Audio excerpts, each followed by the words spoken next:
And then, yung Southern Kingdom, yung Judah, dinala sa Babylonia. Okay. Ang Northern Kingdom, tinatawag na Israel, ay kinuha sila ng mga Assyrians. Okay. Nag-exile sila kasi hindi nila sinunod itong mga law na ito ng Diyos. Pero pagpatuloy natin, okay, yung portion na sinabi ito, bakit sila nasa city gate pala? Kasi sa city gate sila, di ba? Nagharap kumbaga sa pintuan ng bayan. Because during that time, lahat ng transactions, legal transactions, pati yung mga market, doon nangyayari sa gate, sa pintuan ng bayan.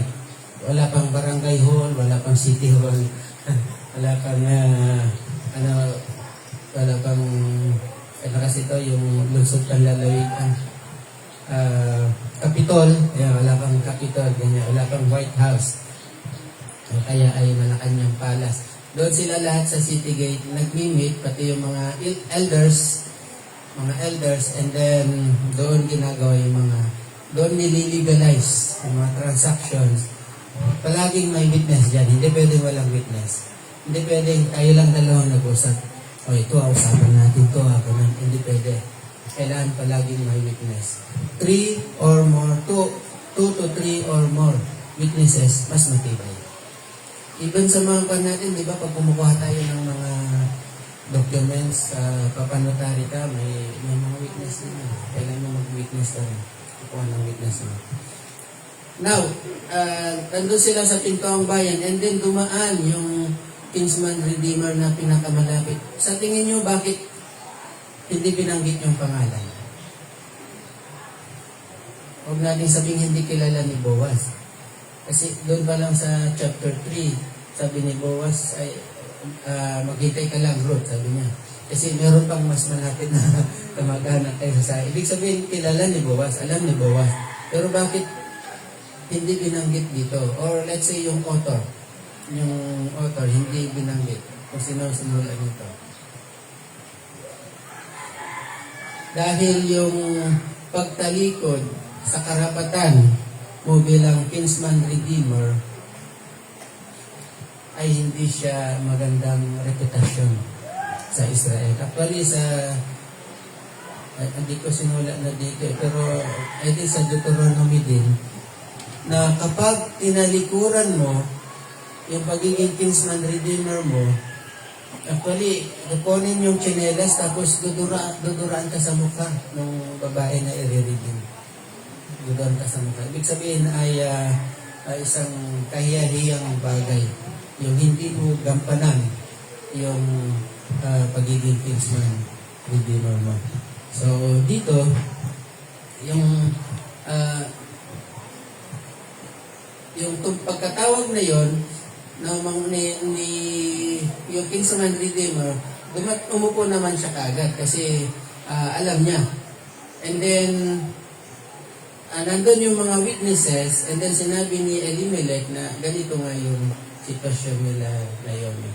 In danger na yung kanilang property, and then after that, yung next na sitwasyon dyan, hindi lang yung property, yung next na sitwasyon dyan is kailangan makapagpatuloy yung lahi ng namatay.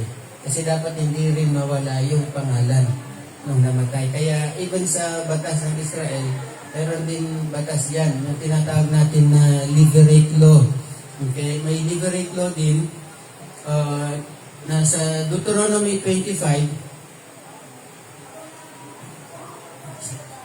simula sa verse 5, ito yung batas naman na kailangan ma-preserve naman yung lahi ng isang tribe sa Israel. Okay? So, ibig sabihin yon? Yung bang pag nag-asawa ang isang lalaki, okay, namatay siya na walang anak, yung kapatid niyang susunod, siya yung mapapangasawa nung iniwan niyang babae, tapos yung unang magiging anak nila ay ipapangalan sa kanya. Halimbawa, kung si Elimelech yun, magiging Elimelech Jr. Kasi Elimelech Sr. Okay. Or kung si Naomi, ang asawa ni Naomi ay si Malon, magiging Malon Jr. Yung magiging. So, hindi pwedeng mawala yung pangalan ng tribe. Kaya, another thing na i-consider yun ng kinsman redeemer. Kaya, sabi nung malapit na kinsman redeemer, kasi inuna ni Boaz yung lupa. Okay, sabi nung kinsman redeemer, sige, bibilin ko. Bakit? Siyempre, lalawak na naman yung kanyang ari-arian, di ba? Sino bang ayaw doon? Lalawak yung iyong property. Pero sabi ni Boaz, the moment na tinubos mo yun, kasama doon, kumbaga nakapackage. Kasama sa package, si Ruth. Yeah, mapapangasawa mo rin si Ruth kasi kailangan may magpatuloy dun sa laki niya. Kaya pag alis ay mapapangasawa niya, si Ruth, yung unang anak niya na lalaki, hindi may papangalan sa kanya. Kung yung apelyado niya ay Villaperte, hindi may papangalan sa kanya. Hindi niya Villaperte. Hindi siya Villaperte. May papangalan doon kay Malo muna. Yung mga susunod na lang muna. Kaya sabi ng kinsman redeemer, ay ayoko. Kasi may endanger yung property ko din. Actually, sa English, ginamit niya yung kanyang empire. Wow. Estate, yung kanyang estate. May endanger yung aking estate. Okay. Ibig sabihin, ang nasa isipan nung pinakamalapit na redeemer na to, okay yan kasi magpa-profit, di ba? Pero kung meron na ulit papasok na another party, pati yung mga, kasi let's say kung may anak na itong redeemer na to, pati yung mamanahin ng mga anak niya, magkakaroon ng problema kasi magkakaroon sila ng kahati dun sa property. Kasi baka may endanger din, kaya ayaw ko sa mga. Ikaw na lang. Okay.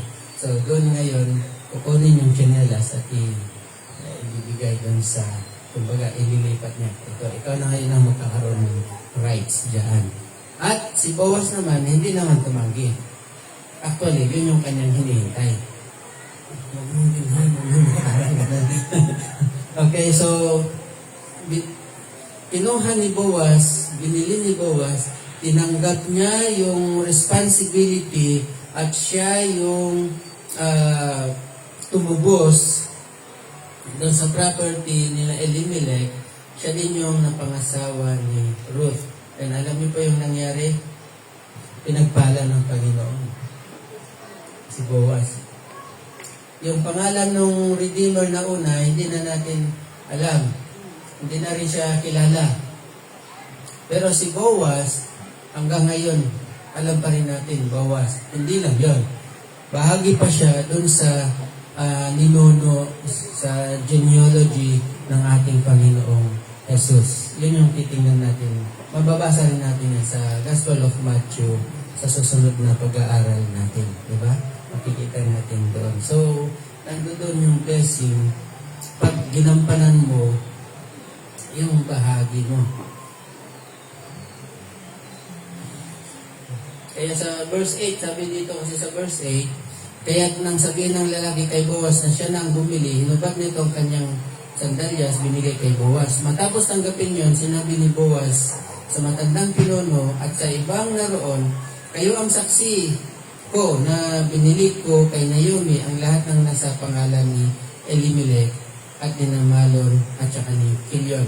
Kasama sa binili nito ay magiging asawa ko si Ruth, ang Moabitang byuda ni Malon, so si Malon ang asawa ni Ruth, upang, anong sabi ni Boaz? Upang mapanatili sa angkan ng namatay ang mga ari-arian. Sa pamamagitan nito ay manatiling buhay ang kanyang pangalan sa hanay ng kanyang kamag-anakan at sa kanyang bayan. Inuulit ko, saksi kayo sa bagay na ito. Kausap niya yung 10 na pinuno ng bayan, 10 elders. At sumagot na yung 10, verse 11, at sila sumagot, oo, saksi kami. Yan. So, in other words, I approve, agree. kami lahat sa mga bagay niyan. Pagpalain ni nawa ni Yahweh ang babae niyon at bigyan ng maraming anak gaya ni Raquel at Leah na pinagmulan ng lahing Israel. Ikaw naman, Boaz, sumagana ka nawa sa Efrata at kilalanin sa buong Bethlehem, matulad nawa sa sambayan ni Fares na anak ni Juda at Tamar, ang mga anak na ibibigay sa inyo ni Yahweh sa pamagitan ng kabataang babae. Alam niyo din yung kwento ni Juda at Tamar. Ganito rin, the same situation. Si Juda kasi, nagkaroon siya ng anak and then yung anak niya nagkaroon ng asawa. Namatay ngayon yung anak ni Juda at para mapanatili yung lahi, pinakasal ni Juda yung next na anak niya. Ang ginawa ng next na anak, itinapon niya yung binhi. Hindi niya, nung nagtalik sila, itinapon niya kasi ayaw niyang ipagpatuloy yung lahi. Pinatay siya ngayon ng Panginoon. Nagalit ang Panginoon. Nagalit ang Panginoon, namatay din siya. Yung susunod na anak ni Juda, maliit pa. Kaya sabi ni Juda kay Tamar, hintayin na natin na lumaki. Kaso lang nung lumaki na, nakalimutan ni Juda. Ang gumawa ng paraan, itong si Tamar. Kaya kung babasahin natin sa Genesis, makikita nyo yung buong kwento patungkol dito kay Fares. Okay. Pagkatapos naman yan ay nagpatuloy yung mga tribes, iba't ibang tribes ng Judah. Napangasawa man ni Boaz si Ruth at inuwi sa kanyang tahanan. Pinagpala ni Yahweh si Ruth, kaya ito'y nagdalang tao at nanganak ng isang lalaki. Sinabi ng kababaihan kay Naomi, purihin si Yahweh. Binigyan kanya sa araw na ito ng isang apo na kakalingan sa iyo, maging tanyag nawa sa Israel ang bata, magkatid nawa siya ng kaaliwan sa puso mo at mag-alaga sa kanyang pagtanda. Ang pagmamahal mong manugang na nagsilang sa bata ay higit kaysa ang mapagmahal pala.